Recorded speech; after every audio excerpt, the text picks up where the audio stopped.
choose. The rebellion was in trouble. Ravens were scouting for the secret rebel base. They needed a game-changer. Pieces of the Sky Ripper had surfaced. Bernardo knew that using it could go catastrophically wrong. But he was sure he could figure out how to use it safely. Also, a temple had risen out of empty desert. The Iblis stone was hidden there. It was a dangerous artifact. It could corrupt its user into a bloodthirsty monster. Maybe he could find a way to use it, to take its power without surrendering to its wickedness. And also, his old friend Lupino needed rescuing. Of course, Bernardo had a pretty strong suspicion that Lupino had betrayed the rebellion, and he had a gut feeling that he needed to use that to his advantage.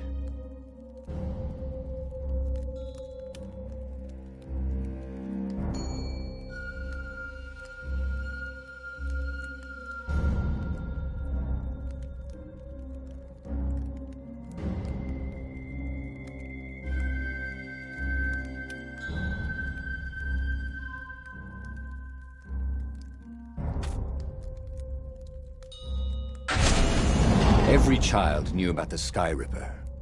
The Transcendent Emperor had buried its pieces deep. And then, this Emperor's horrific sacrifices had brought it back to the surface. Bernardo wasn't exactly sure how to use the legendary weapon. But surely, there must be some way to do it without provoking another catastrophe.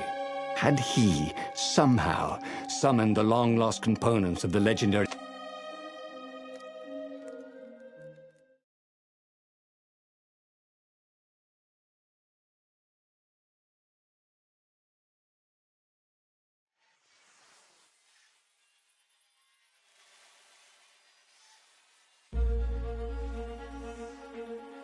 As he set foot on the island, Bernardo couldn't help feeling a bit curious. Was Lupino still waiting to be rescued? No. He was probably drinking champagne with the ravens. Did ravens drink champagne? Did rabbits? Bernardo felt oddly thirsty, come to think of it. Why had he chosen the Sky Ripper? Bernardo never made plans that required constant vigilance. He was a hero. He didn't think too much. He just went with his gut and hoped it all worked out. The Sky Ripper was a long shot. He'd have to devote himself to it. No side journeys, no rescuing old friends. That was against his nature. Could he stick with it?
That had been his mistake before, trusting his old friend Lupino, who'd been through so many battles with him and shared so many heartaches, who he'd rescued so many times. What was up with that guy anyway?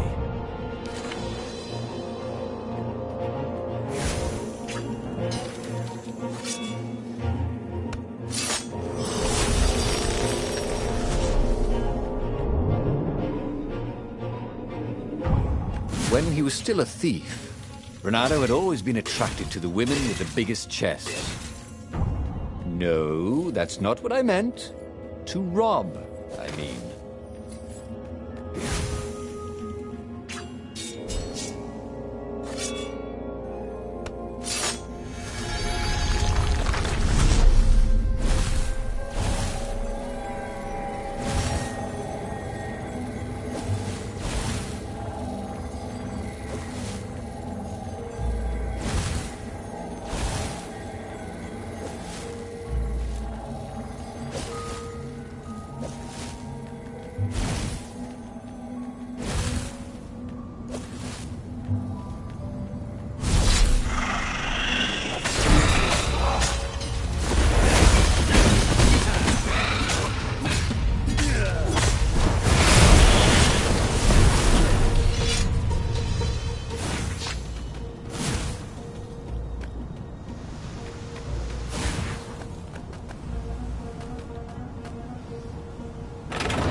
Ooh, sparkly, thought Renato.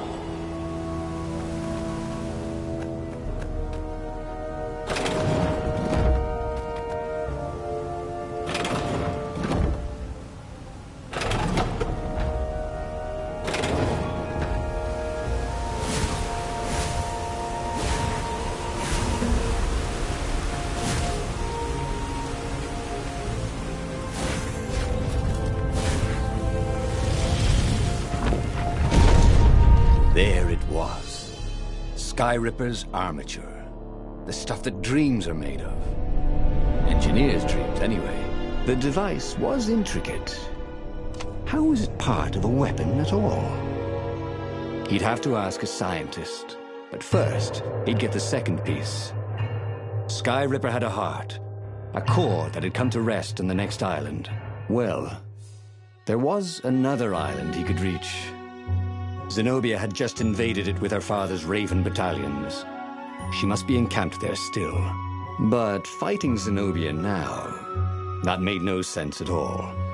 He'd already sacrificed one friend to get this armature, was it? He didn't need to hurry to face her.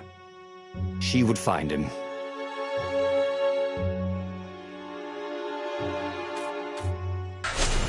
Renato asked himself why he changed course to confront Zenobia.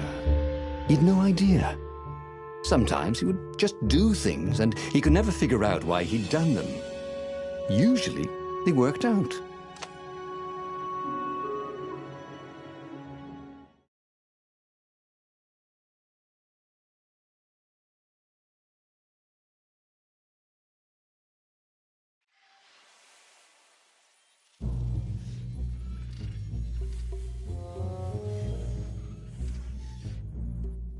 The truth is, though, he wanted to see her, wasn't it? It had been a dozen years since Swordfu School. He'd followed every rumor about her, every scrap of news. Not that he still loved her. After all, she was his enemy. No, it was solely because, know your enemy. All right, maybe he should stop pretending. He knew exactly how she felt about him. But their love affair always ended with a tragic death. Unless, maybe he could find a way to dodge tragedy. Surely he could, couldn't he?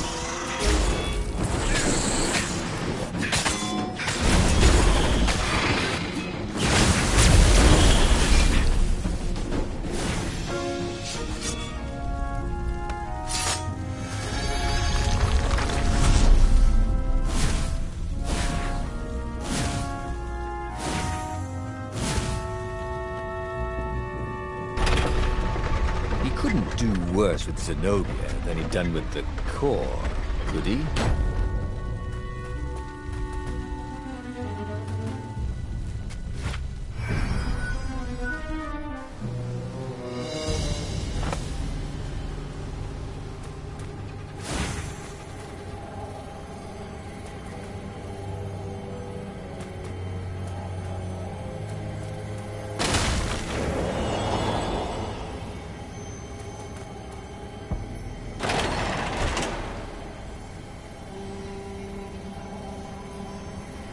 Renato wasn't entirely sure how he was going to capture Zenobia. She'd be expecting him. And he didn't have Lapino to cook up a clever plan. Why was it again that he hadn't got the core? Maybe because the results tended to be disastrous. These streets were familiar. The Swordfu School was closed now, but he had been down that street 1,000 times. He knew that pub. He knew that alley. He knew the alley behind it much too well. No wonder Zenobia had chosen to invade this island herself. Renato slinked through Zenobia's ship, making no sound at all. Where were her guards? Finally, he reached her bedroom. She was curled up on her bed. Oh, he'd forgotten how... That makes no sense. It's a trap, shouted the Emperor. I'll meet you at the outpost, and I'll bring my interrogators. If Renato came face to face with the Emperor, maybe he could assassinate him. But maybe it would be smarter and safer to turn Zenobia against her father.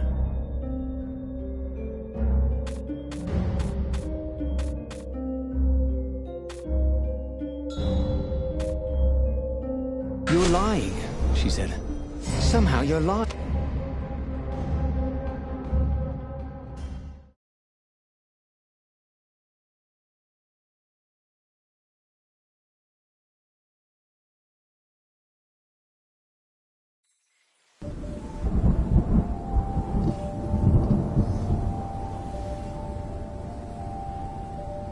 It was a short, safe landing. At least this part of the Nexus hadn't changed too much. Zenobia had been taking him to the Imperial outpost. She'd never expect him to go there by himself. Well, maybe she would. You never knew with her. He was in a swirl of newly remembered knowledge. He needed to focus.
Bernardo knew Zenobia, and Zenobia knew him. She'd suspected a trick. Now he'd vanished. She would probably guess that was his plan all along. Perfect. Maybe she wouldn't use the Sky Ripper. At least not without taking it to the scientists at the observatory first. Meanwhile, the Emperor would be coming to the outpost personally. This could be good.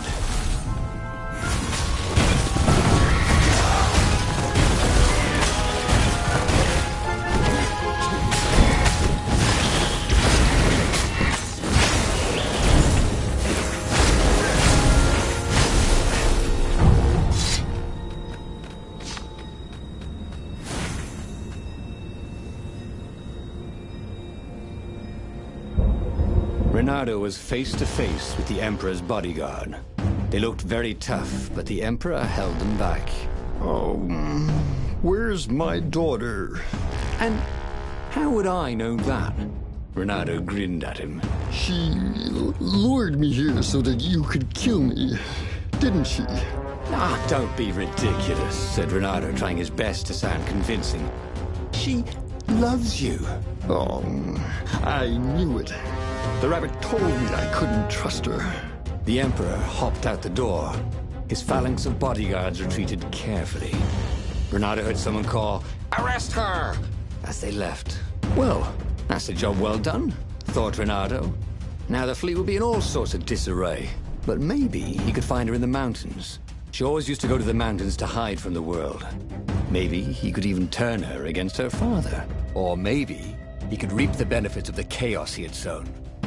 It was time to report to the Rebel Council, and then launch the attack on a divided and very confused Imperial fleet. Bernardo felt very clever indeed. He told the Empire nothing but the truth, and now they suspected everything and everyone. So, why are you going to see Zenobia? he asked himself. It's not just a gloat, is it? No, of course not. Now, turning her against her father was good. It was very good. If she would actually join the rebels, that would be spectacular, right? That was definitely what he was doing.